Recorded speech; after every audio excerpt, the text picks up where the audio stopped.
बांग्लादेश में हिंदुओं की हालत देखकर आज इंदिरा गांधी क्यों याद आ गई। नमस्कार, मैं हूं आपके साथ चेतन पाठक। आप देख रहे हैं एनएमएफ न्यूज। मेरे साथ वरिष्ठ पत्रकार पंकज प्रसून साहब जुड़े हैं और चर्चा है बांग्लादेश को लेकर, जहां पर हिंदुओं को लगातार प्रताड़ित किया जा रहा है, उनके साथ मारपीट की जा रही है और यहां तक कि अब उन्हें काट डालने का ऐलान भी कर दिया गया है।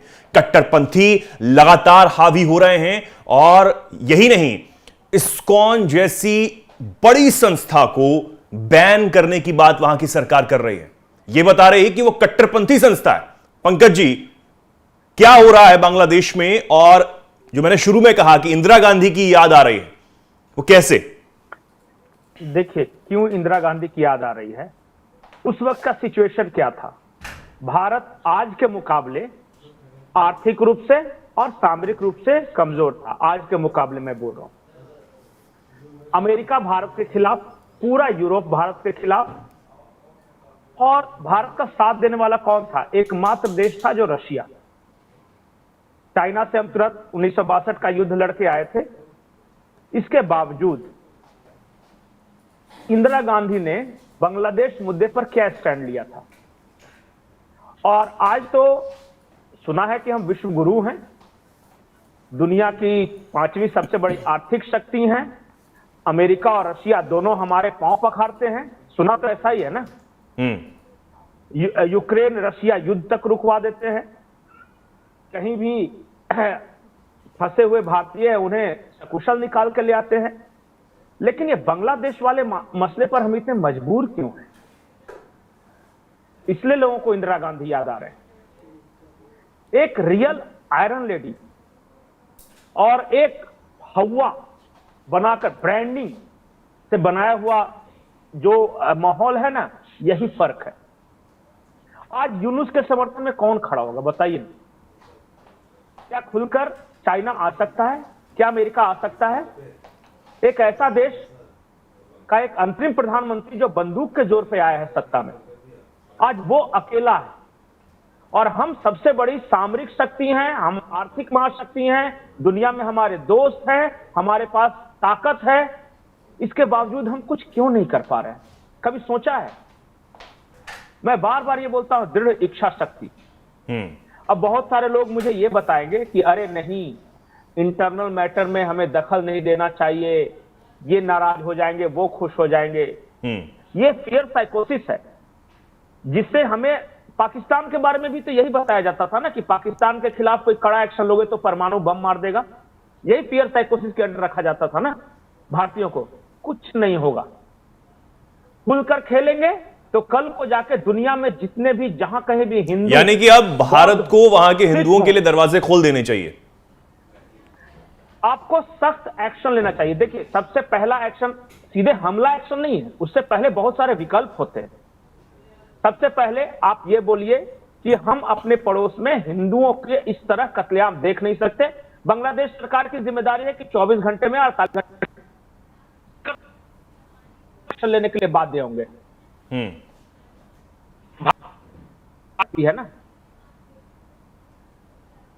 भारत सरकार इतना तो बोल सकती है ना कि 24 से 48 घंटे के अंदर वो अगर हिंसा बंद नहीं हुई तो फिर हम एक्शन लेने को मजबूर होंगे, क्योंकि हमारे यहां डोमेस्टिक प्रेशर है भाई।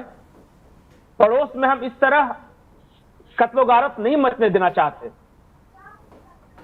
अरे एक बिराथू जैसा छोटा सा संघ पूरे म्यांमार से रोहिंग्याओं को भगा सकता है, इच्छा शक्ति। चाइना अपने यहां कंसंट्रेशन कैंप बनाकर उइगर मुसलमानों को ट्रैक पे ला सकता है, इच्छा शक्ति। एक अफगानिस्तान जैसा छोटा देश जिसके पास सामरिक शक्ति नहीं है, वो अमेरिका को घुटने टेकने पे मजबूर कर सकता है, वापस लौटा के वही तालिबान शासन आ गया है। इसे कहते हैं इच्छा शक्ति।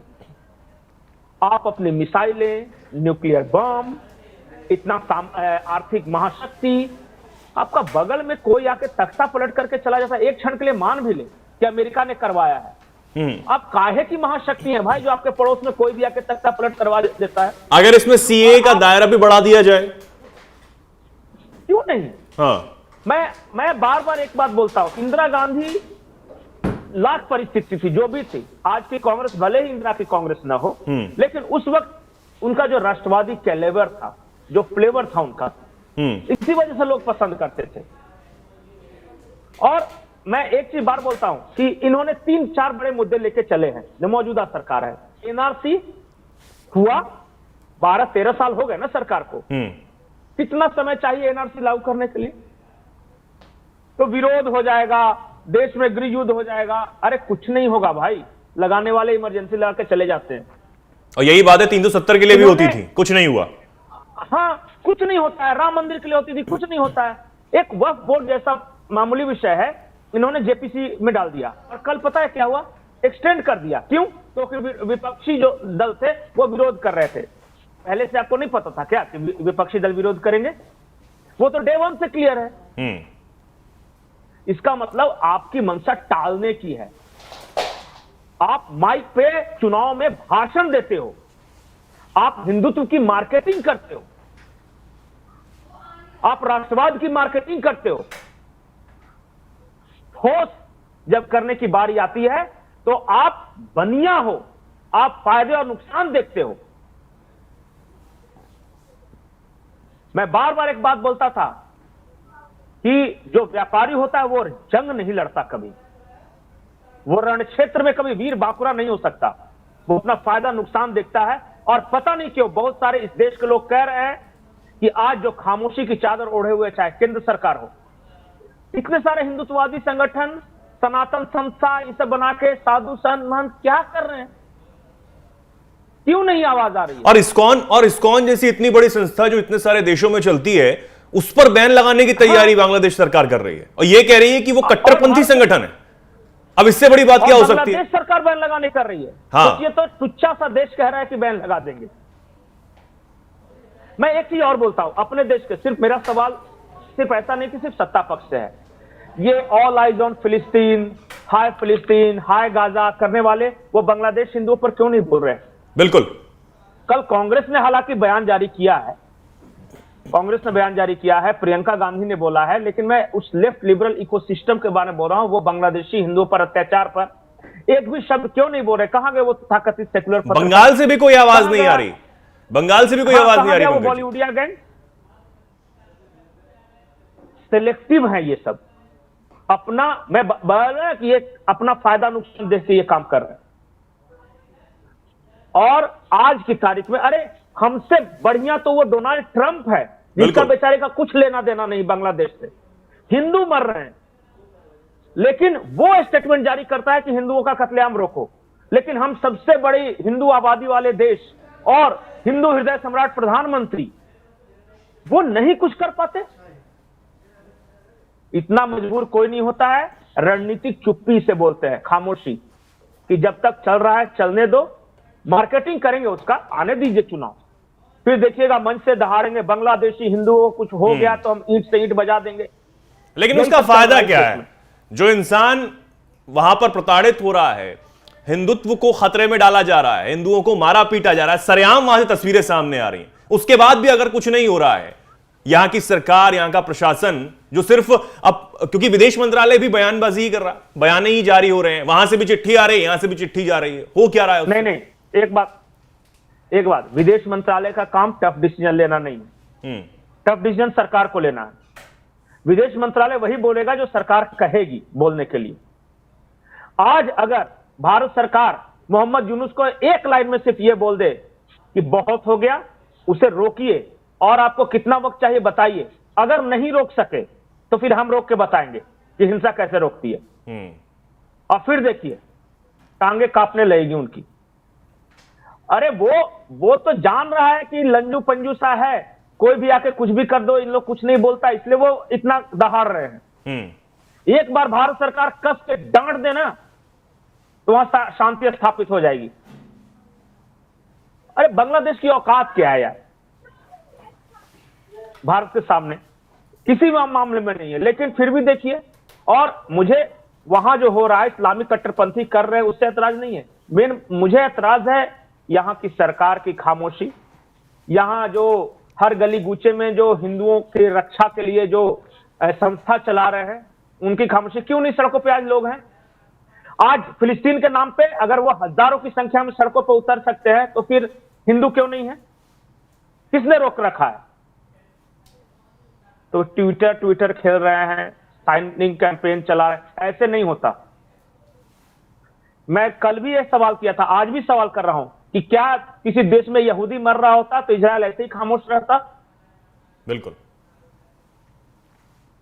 आप पूछिए, बैंड बजा चुका होता है इजराइल तो, और वो बजा भी रहा है। अगर किसी देश उसके नागरिकों की सुरक्षा के लिए, अपनी जमीन की सुरक्षा के लिए बेंजामिन नेतन्याहू ये तक बयान दे देते हैं खुलेआम कि मिडिल ईस्ट में मुझे कहीं भी ऑपरेशन करना पड़े मैं जाके करूंगा।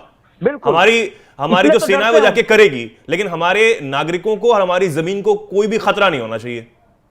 वो खुलेआम इस बात को कहते हैं। एम्स्टर्डम में एक मैच के बाद यहूदी नागरिकों को मारा, बिल्कुल। उसके बाद क्या किया इजराइल? एम्स्टर्डम तो बढ़िया देश है, मजबूत भी है। तो अब यही इजराइल से मैं क्यों बात करूं? आज अगर कहीं किसी देश में क्रिश्चियन मारे जा रहे होते तो क्या यूरोपियन देश इस तरह खामोश रहते? अमेरिका खामोश नहीं रहता। हम हैं और शायद इसी का फायदा वहां पर उठाया जा रहा है। इसी का फायदा कट्टरपंथी उठा रहे हैं कि बोलने वाला तो उनके साथ कोई है नहीं, कितने ही बचे हैं यहां। बिल्कुल। अब बताइए ना, अफगानिस्तान में सिखों को भगा दिया, कोई उनके लिए बोलने वाला नहीं था। और तो और भागे हुए सिखों को अपने यहां जो वापस ला रहे थे कि आके कम से कम उनको रहने दिया जाए, उसका भी यहां विरोध था। ये क्या था? यही ना कि जो हिंदू, सिख, बौद्ध, दूसरे जो प्रताड़ित होंगे आसपास के देशों में, उनको भारत कम से कम शरण दे सकेगा। यहां इसका भी विरोध हो जाता है। मतलब हम कहां हैं और दुनिया के बाकी देश कहां, आप समझिए। और आई एम सॉरी, मजबूत सरकार, अटल इरादे ऐसे नहीं होते। नहीं दिख रही मजबूती। सिर्फ जाके बंगाल चुनाव में ये कह देने से कि हम एनआरसी या सीए लागू करेंगे और झारखंड में आके ये कह देने से कि बांग्लादेशियों को भगाएंगे, नहीं भागते वो। इसके लिए आपको कुछ ठोस करना पड़ता है। चुनावी नारे नहीं चाहिए इस देश को। इस देश को चाहिए ठोस एक्शन। अरे कितना खुश हुआ था देश, आपने सर्जिकल स्ट्राइक किया था, आपने बालाकोट किया था, सारे देश ने आपकी तारीफ की। आपने राम मंदिर बनाया, नमन है। आपने 370 किया, नमन है। आपने कोरोना के टाइम जो पराक्रम दिखाया, नमन है। अब क्या हो गया? अरे जो आदमी पूरे देश का नोट बदल सकता है, वो बांग्लादेश को नहीं कुछ बोल सकता, सबक नहीं सिखा सकता? यकीन ही नहीं होता। बिल्कुल। या तो अंदर का फायर कम हो गया होगा, कुछ तो कारण है, मुझे समझ में नहीं आ रहा। अब पंकज जी, बांग्लादेश में जो हालात इस वक्त बने हुए, मेरा आखिरी सवाल यही रहेगा कि बांग्लादेश में जो इस वक्त हालात बने हुए हैं, वो उस पर लगाम लगती हुई अभी तो फिलहाल नजर नहीं आ रही, क्योंकि ना उसके खिलाफ कोई देश ठोस तरीके से बोल पा रहा है, और जो वहां पर कट्टरपंथी चाह रहे हैं वो वहां की अंतरिम सरकार मोहम्मद यूनुस उनके इशारे पर करते हुए नजर आ रहे हैं। खुलेआम छोड़ दिया गया कट्टरपंथियों को मारकाट करने के लिए, और वो ये तस्वीरें बयां भी कर रहे हैं कि नारे लगा रहे हैं कि आप काट दीजिए हिंदुओं को।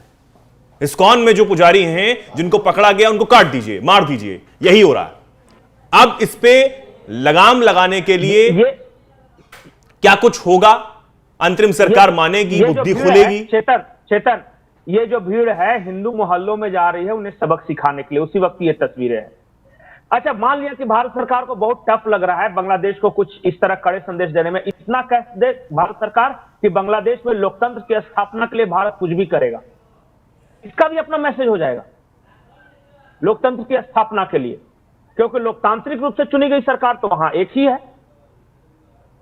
लोगों ने तो जिस प्रधानमंत्री को चुना वो तो भारत के पास है। क्या भारत के पास बांग्लादेश के अंदर नेटवर्क नहीं है? वहां हिंदू आपके साथ हैं, वहां आवामी लीग के कार्यकर्ता आपके साथ हैं। बंगबंधु का आंदोलन जो हुआ था, यही लोग तो समर्थन करे थे उस वक्त भी भारत के साथ। आप कर क्या रहे हो? बिल्कुल। आज आपके एसेट्स मौजूद हैं बांग्लादेश के अंदर, बस इच्छा शक्ति की जरूरत है। बिल्कुल, इच्छा शक्ति की जरूरत है। और सबसे बड़ी बात यह है कि जो तस्वीरें सामने आ रही हैं वो बेहद खौफनाक और भयावह हैं। अगर इनको जल्द से जल्द नहीं रोका गया तो ना जाने आगे क्या होगा। और जो लगातार आबादी वहां हिंदुओं की घटती हुई नजर आ रही है, और यह तक कहा जा रहा है कि उस संविधान में, बांग्लादेश के संविधान में सेकुलर शब्द है ही क्यों? पूरी तरीके से इस्लाम का जो देश है वो घोषित कर देना चाहिए, ये वहां के अंतरिम सरकार के मुखिया इस वक्त कहते हुए नजर आ रहे हैं। बहुत बहुत धन्यवाद पंकज जी इस चर्चा में हमारे जुड़ने के लिए। लेकिन ये बहुत चिंता का विषय है और इस पर चर्चा हमारी रुकेगी नहीं, हमारी कवरेज नहीं रुकेगी। हमारे दर्शक इस बात को समझना, उनको भी समझना चाहिए कि वहां पर जो हिंदुओं के साथ हो रहा है उस पर कोई क्यों नहीं बोल रहा, सबके सब मौन है। यहां पर अब सिर्फ एक धड़े को नहीं बोला जा सकता कि आप क्यों मौन हैं, आप क्यों नहीं बोल रहे, अब सबके सब मौन हैं, यही सही रहेगा ये बोलने के लिए। बहुत बहुत धन्यवाद पंकज जी, हमारे दर्शकों के बहुत बहुत धन्यवाद। और तमाम जो बांग्लादेश की चीजें हैं, छोटी से छोटी बारीक खबर, वो आप तक हम पहुंचाते रहेंगे। बने रहिए हमारे साथ, देखते रहिए एनएमएफ न्यूज। नमस्कार।